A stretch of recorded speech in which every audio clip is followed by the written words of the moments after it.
ሚስት እያለው ከሌላ ሰው ሚስት ጋር የሚልከሰከስ እዚህ ምድር ላይ በጣም እጅግ ቆሻሻ ሰው ነው። ግድ የለሽም፣ ቆሻሻና ንጹህ ብሎ ነገር የለም። ተስማምተሽ እዚህ ድረስ ከመጣሽ በኋላ ሐሳቤን ቀይራለሁ ብትይ ምን እንደሚፈጠር አስቢ። በቃ ህይወት አስጠላኝ። በቃ ሁሉም ነገር ነው ያስጠላኝ። የሰራሻቸው ስራዎች እኮ ናቸው ይሁን ሁሉ ዋጋ እያስከፈሉሽ ያሉት። ያን ከመሰለ ማድረግ የወደቅሽው ከብሩክ ስትለያይ ነው። በቃ የብሩክ ጉዳይ ያበቃለት ነገር ነው። እኔ በወቅቱ ልክ ነበርኩ። ሀብቴን ንብረቴን ማጣት አልፈለኩም ነበር። በቃ ልክ አልነበርሽም። ልክ ብትሆኚ ኑሮ ዛሬ ብሩክ ቤት አይኖረውም ነበር። አንቺ ቤቱ ከሚሸጥ ፍቺ ጠየቅሽ። አንቺ ምንም ያገኘሽው ነገር የለም። ይልቅ የማይተካውን ባልሽን አጣሽ። ምንም ወደፊት የምታይሽ ነገር የለም። ህይወት ጨለማ ሆኖ እየመጣብሽ ነው። ገንዘብም ባልም አይኖርሽም። ለዛ ነው ህይወት አስጠላኝ የምትይው። ብቸኛ ያለሽ አማራጭ ብሩክን ሄደሽ ይቅርታ ጠይቂ። ከዛ ብሩክን ይቅርታ ጠይቀሽ መግባት ነው። ፍቅረኛዬን ነፃ አውጥቻለሁ። ከዚህ በኋላ ራሴንም ነፃ አወጣለሁ። ሁሉም ነገር ያበቃል። እንዴት ነው ራስን ነፃ የምታወጣው? ነፃ የሚያወጣኝማ ያ እሳት ይላሰጠበቃ ነው። በቀጣይ 2 ሳምንታት የንብረቴ እግር እንደሚነሳልኝ ቃል ገብቶልኛል። በአካባቢ እንዳደረኩት ማጣራት ደግሞ ይህ ጠበቃ ጎበዝና ያለውን ነገር የሚያደርግ እንደሆነ ነግሮኛል። ግን ሌላ ጠበቃ ጠፍቶ ነው? ለምን ሌላ ሰው አትፈልግም? አይደለም አንቺ ከመጀመሪያ ጀምሮ አልወደድሽ። ከዚህ በኋላ አንቺ አትለቀኝ፣ እኔ ብቻ ነኝ የማገኝ። አትለቀኝ? አለቅሽ። ምክንያቱም ቆንጆ ነሽ። እኔ ደግሞ ሚስቴን የተዘረፉ ሰው ነኝ። ቡዳ ከሌለች ቀጣዩ ደግሞ አንቺ ነሽ የምሞተው። ሚስቴ የምትሆን አይ እኔ ሚስት አልሆንም የምትይቀው ቀጣይ ደግሞ የምትሞቹ ተረኛ አንቺ ነሽ። በጣም ትልቅ ተስፋን ያሳካል። ባጠረ ጊዜ ውስጥ ንብረታችን ይመለሳል። ከ2 ሳምንት ጊዜ በታች ተመለሰ የሀብት ማማሪት። እንዳንተ አይነት ትክክለኛ ህግ አዋቂ ሰዎችን ባለማግኘታቸው ስንቶቹ መሰለ በጥቂት ቀናት ውስጥ ይሆናል ብሎኝ። ብሩክ ዝም ብሎ የሚተዋት ይመስልሻል? አታደርገውም። ቆይ አሁን የዚችን ሰራተኛ ስም ያነሳሽ ሆን ብለሽ እኔን ለማናደድ ነው አይደል?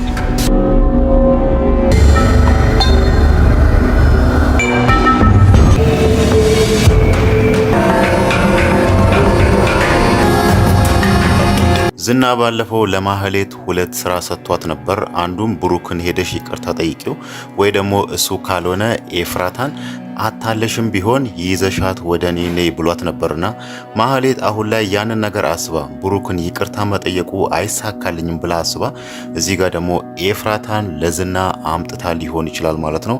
ያው ዝና ዛጋ ያላት ወይ እሷን ካመጣሽ ወይ ደግሞ ብሩክን ይቅርታ ካልሹ ነው እዚህ ጋር ከኔ ገንዘብ የምታገኙ ካልሆነ ግን ምንም አይነት ብር ከኔ አታገኝም ብሏታልና ማህሌት ደግሞ አሁን ላይ የገንዘብ ችግር አለባት፣ በብዙ ነገር ተቸግራለች። ስለዚህ ምናልባትም አይታወቅም እዚህ ጋር ኤፍራታን እሷ ይዛት ወጥታ ሊሆን ይችላል ማለት ነው። ኤፍራታ ባለፈው አንድ ማህሌት ያሰበችው ነገር ሞገስን መግደል የሚለውን ነገር እንዳይሳካላት አድርጋለችና ማህሌት ደግሞ በዛ ነገር ብዙ ነገር እንዳጣች ነው የምታስበው። ዝና ቃል ገብቶላት ነበር የብሩክን ቤት ሰጥሻለሁ፣ እናም ደግሞ ሌላ ቤትም ይገዛልሻል፣ ሌሎች ጥቅማ ጥቅሞችን ታገኛለሽ፣ አንቺ ብቻ እንደምንም ብለሽ ሞገስን ግደዩ ተብላ ነበር።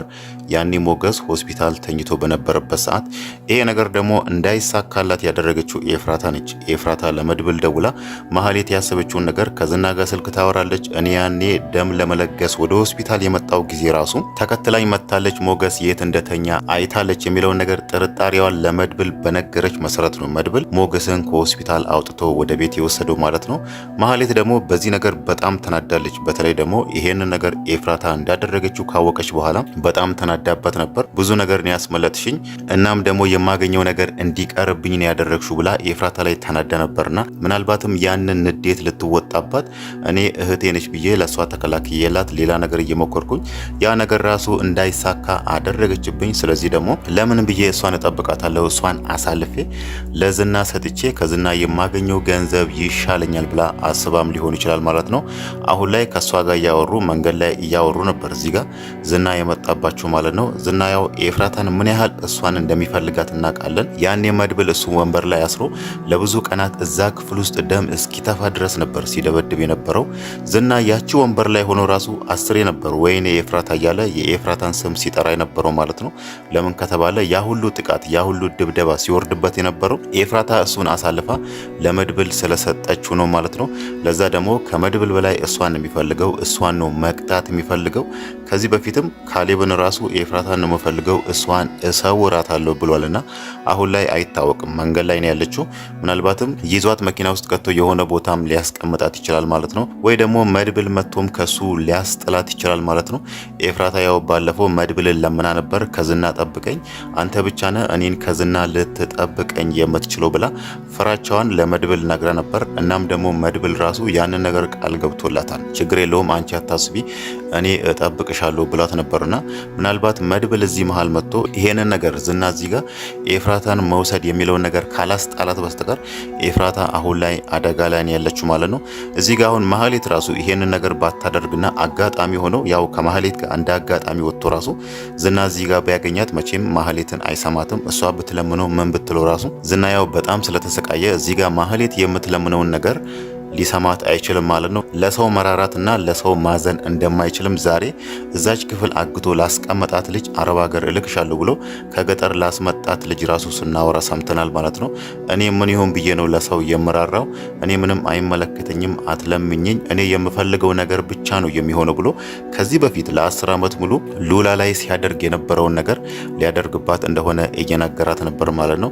ያለ ፍቃዷ እሷ ሳትፈልግ እሷ ሳትወደው አንቺ አርፈሽ ሚስቴ ሆነሽ ትቀመጫለሽ፣ ሉላ ሄዳለች፣ ቀጣይ ደግሞ ሚስቴ የምትሆኚው አንቺ ነሽ፣ አንቺ ፈለግሽም አልፈለግሽ ምንም የሚለወጥ ነገር የለም ብሏታል ማለት ነው።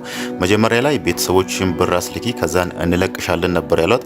ቤተሰቦቿ ደግሞ ልጅቷ እንደተናገረችው አባቷ ኬትም ብሎ የወንድሞቹን በሬዎች ሽጦ ራሱ ብራቸውን ከላከላቸው በኋላ አሁን ደግሞ ሚስቴ ሆነሽ ትቀመጫለሽ፣ አርፈሽ ተቀመጪ፣ ከዚህ ክፍል አትወጪም ብሏታልና ያኔ እዛ ጋር የተናገራት የፈለገ ያህል ብትለምነው ራሱ እንደማይራራላት ነው። ያው እኔ የምፈልገው ነገር ብቻ ነው የሚሆነው፣ ስለለመንሽኝ ምንም የሚቀየር ነገር የለም ብሏታልና እዚህ ጋር ደግሞ ማህሌት መንገድ ላይ ኤፍራታን ተዋት ይቅርታ አድርግላት ብላ ብትለምነው ራሱ ያንን ነገር ላይሰማት ይችላል ማለት ነው። ሌላው ነገር ደግሞ የሉላ ነገር ነው። ጠበቃው እሷን ምን ያህል እንደሚያስቸግራት አይተናል። እኔ የምፈልገውን ነገር ካላደረግሽልኝ ባልሽ ይታሰራል፣ እናም ደግሞ ንብረቱ ራሱ አታገኙም ብሎ በተደጋጋሚ ሉላን ሲያስፈራራት ነበር። ይሄን ነገር አድርግልኝ ብሎ ሉላ ደግሞ ያንን ነገር ማድረግ አልፈለገችም። ከዚህ በፊት ዝና ለ10 ዓመት ሙሉ እሷ ሳትፈልግ ከራሱ ጋር አኖሯታልና አሁን ደግሞ ሳልፈልግ ላንተ ምንም አይነት ስሜት ሳይኖረኝ ባል እያለኝ ባሌ ላይ እንደዚህ አይነት ነገር አላደርግም በሚለው የፈለገ ነገር መቅረት ይችላል።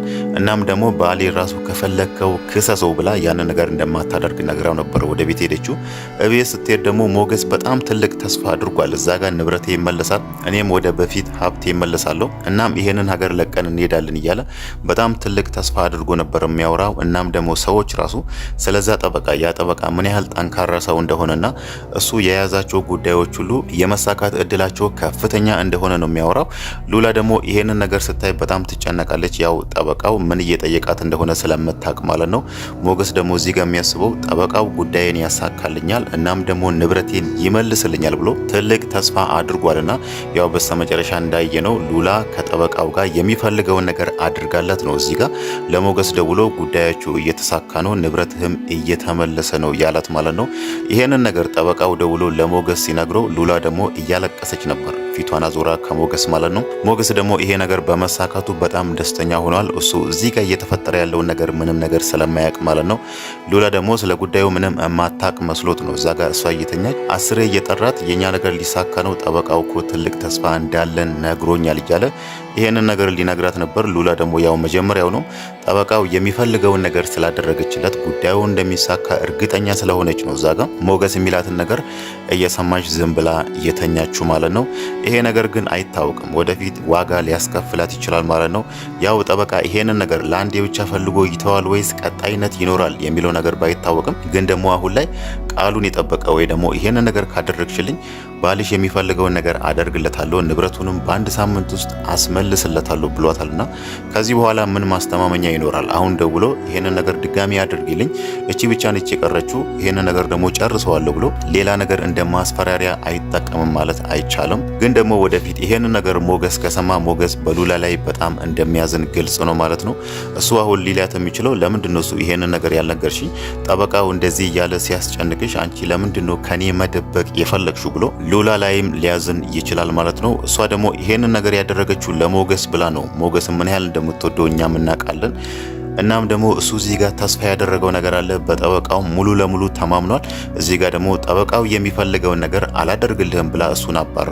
ጠበቃው ደግሞ ሞገስን ጉዳይ አይሳካልህም፣ እናም ደግሞ አንተ ለሰራኸው ወንጀል ለሰራኸው ኮንትሮባንድ ቀጣይ እስር ይጠብቀሃል፣ እናም እኔ ራሱ ከስሽሃለሁ ብሎ ይሄንን ነገር ለሞገስ ቢነግረው ሞገስ ምን ያህል ቅስሙ ሊሰበር እንደሚችል ስላወቀች ነው። በዛ ላይ ታሞ አሁን አልጋ ላይ ነው ያለውና ይሄንን ነገር ስታስበው የምታደርገው ነገር ስታጣ ነው እዛ ጋር ጠበቃው ጋር ሄዳ እሱ የሚፈልገውን ነገር ያደረገችለት ማለት ነው። ይሄ ሚስጥር እሷና ጠበቃው ያደረጉት ነገር እስከ መቼ ድረስ ተዳፍኖ ይቀራል የሚለው ነገር ጥያቄ የሚፈጥር ነገር ቢሆንም ግን ደግሞ አንድ ቀን ይሄ ነገር መውጣቱ አይቀርም። የሚወጣበት መንገድ ደግሞ ጠበቃው ይሄንን ነገር ድጋሚ ሉላን ከጠየቃት ነው ማለት ነው።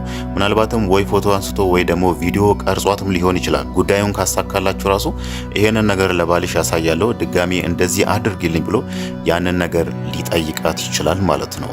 ሌላው ነገር ደግሞ የብሩክና የቅድስት ነገር ነው። መድብል እዚህ ጋር ሁለቱንም እያላቸው ያለው እንደሚጋቡ ያው እንደሚድራቸው ነው። እዚህ ጋር አሁን እየጠበቁ ያሉት ብሩክ ወደ ቀድሞ ጤንነቱ ወደ ሙሉ ጤንነቱ እስኪመለስ ነው። ከዛም በኋላ ቅድስት እንደምታፈቅረው ያውቃል። ያለው ቀጣይ ደረጃ ደግሞ እነሱን ደግሼ እድራቸዋለሁ እያላቸው ነውና ይሄ ነገር የሚጠበቀው ብሩክ ወደ ቀድሞ ጤንነቱ እስኪመለስ ነው። እናም ደግሞ በዛ በኩልም ሞገስም ወደ ጤንነቱ ከተመለሰ እነሱ ራሱ ከሉላ ጋር በሰርግ ደግሶ ሊድራቸው እንደሚፈልግ እያወራ ነው ማለት ነው።